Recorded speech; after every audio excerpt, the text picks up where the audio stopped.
our YZ project has finally come to an end. Well, at least we've come to an end for this season. We may do a little bit more. But what started out in the spring is just a way to take an old YZ 250 two-stroke and make it look better. Kind of evolved into a long-term project that we hadn't anticipated. To make it look better, we went to dirtdna.com and got one of their graphics kits, and it really jazzed up the appearance. Not wanting to stop there, though, we then visited Works Connection, got some of their bling, got some of their protective things, the radiator braces, the frame guards, and then some performance things. We got the Elite Perch and the Quick Start device, all of which turned out to be terrific.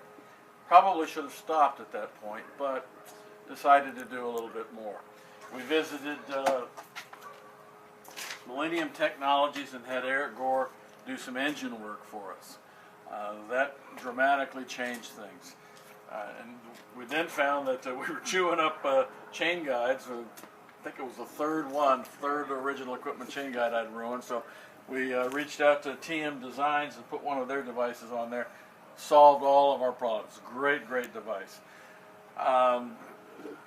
What we found at our last time out to the track, racing and everything, was that all this extra power that we had from the bike, which we loved, by the way, told us that we weren't through. We had a little bit more to do. And what that meant was I had to find a way to get this thing to slow down, to stop.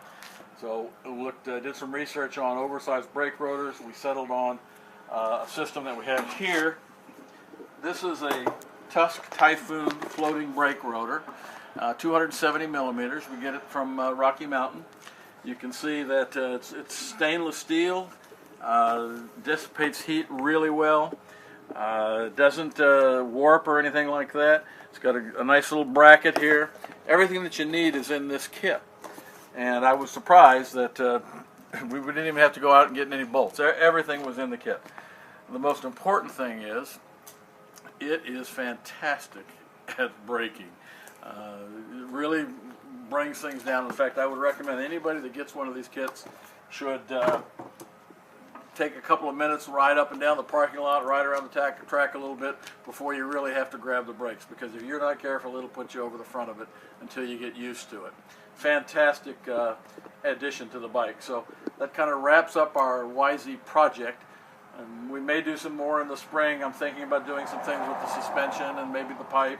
We got some more things to do with gearing, but right now, again, very, very pleased with playing with this YZ 250 and turning it into a competitive bike.